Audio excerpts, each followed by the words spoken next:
नमस्कार बंधुरा आबारो एक नतून आबहावार भिडियो निये चले एसेछि। एर आगे जे दुटो भिडियो दिएछिलाम आबहावा संक्रांत ता सेई दुटो भिडियो देखे यदि कारो एकटुखानि उपकृत हय ता आमारो खूब भालो लागबे।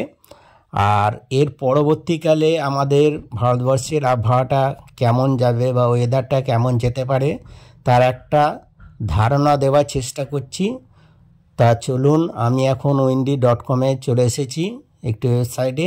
ता सेखान थेके आमी परवर्ती प्राय 10 दिनेर आबहावाटा केमन जाबे तार एकटा धारणा देवार चेष्टा करी। ता आपनारा एखाने देखते पाच्छेन आमादेर पृथिवीर विभिन्न जायगार आबहावाटा केमन। ता आमी आमादेर भारतवर्षे जेखाने आछे सेखाने आमी चले जाওয়ার चेष्टा करछि। এই যে এটা হচ্ছে আমাদের ভারতবর্ষের অবস্থান এবং এখানকার আবহাওয়াটা আপনারা দেখুন। তো আজ হচ্ছে 13ই ডিসেম্বর। তো আপনারা দেখতে পাচ্ছেন যে আমাদের চেন্নাই বা তামিলনাড়ুর এখানে একটি হালকা নিম্নচাপের অক্ষরেখা অবস্থান করছে। তো এখান থেকে যদি আমরা 13 তারিখ থেকে যদি আমরা 14 তারিখের দিকে যাই তো আপনারা যে এইখানটা দেখতে পাচ্ছেন তো 14 তারিখ এখানে দক্ষিণ চীনা সাগর এখানে কিন্তু একটা বেশ ভালো রকমের একটা নিম্নচাপ অবস্থান করছে। যদি এটা ভারত বা বঙ্গোপসাগর থেকে অনেক দূরে কিন্তু এর বাতাসের অভিমুখটা কিন্তু আন্দামান সাগর হয়ে বঙ্গোপসাগরের দিকে। এর আগে যে দুটো নিম্নচাপ সৃষ্টি হয়েছিল ঠিক একই পদ্ধতি চীনা সাগরের কাছে উৎপত্তি হয়ে সুইজারল্যান্ড সাগর হয়ে আন্দামান সাগর হয়ে বঙ্গোপসাগরে এসে পৌঁছেছিল এবং সেখান থেকে বাগ নিয়ে আমাদের উড়িষ্যা পশ্চিমবঙ্গ হয়ে বাংলাদেশের দিকে চলে গেছিল।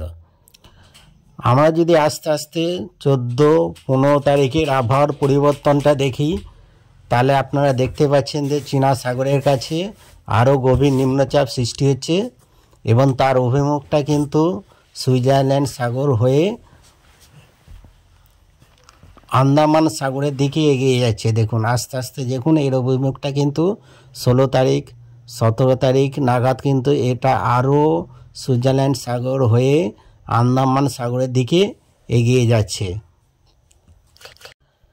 18 তারিখ কিন্তু আমরা আমাদের যে বঙ্গোপসাগরে সেখানে কিন্তু দেখুন হালকা একটা নিম্নচাপ সৃষ্টি হয়েছে চেন্নাই বা তামিলনাড়ু অঞ্চলে এবং এদিকে দেখুন চীনা সাগরের কাছে আরও গভীর নিম্নচাপের সৃষ্টি হয়েছে।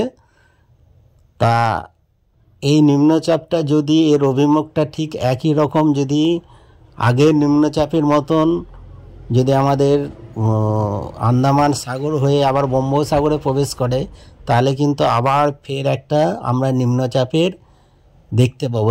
তবে এটা হচ্ছে সবই অনুমান, এখনও অনেক দেরি, এটা প্রায় এখনও 10 দিন না গেলে এখনও কিছু কিন্তু বলা যাবে না।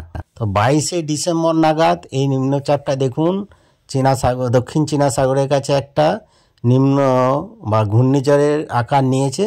তো এই নিয়ে এখনও কোনো ভয়ের কোনো কারণ নেই। এর অভিমুখটা কোন দিকে যায় তার উপর ভিত্তি করে আমাদের আবহাওয়াটা নির্ভর করবে। তো আসুন দেখে নিই বৃষ্টি কোথায় কেমন কি হতে পারে। তা দেখুন শ্রীলঙ্কা বা চেন্নাই বা তামিলনাড়ুর এখানে কিন্তু মাঝারি থেকে হালকা বৃষ্টিপাত হতে পারে। 22-23 নাগাদ 14 তারিখ নাগাদও বৃষ্টিপাতের সম্ভাবনা আছে। মূলত শ্রীলঙ্কা বা দক্ষিণ ভারতের একদম লাস্ট প্রান্তে এখানে কিন্তু বৃষ্টিপাতের সম্ভাবনা আছে, হালকা বৃষ্টিপাতের সম্ভাবনা আছে। এছাড়া আমাদের পশ্চিমবঙ্গের এখনও পর্যন্ত মোটামুটি 1 সপ্তাহ নাগাদ শুষ্ক আবহাওয়া, 1 সপ্তাহ থেকে না মোটামুটি 10 দিন পর্যন্ত আমাদের এখানে কিন্তু একদম শীতল আবহাওয়া দেখতে পাবো। উত্তরের হাওয়া বইতে থাকবে, বৃষ্টির কোনো সম্ভাবনা নাই। তো এই হচ্ছে আমার আজকের আবহাওয়ার আপডেট।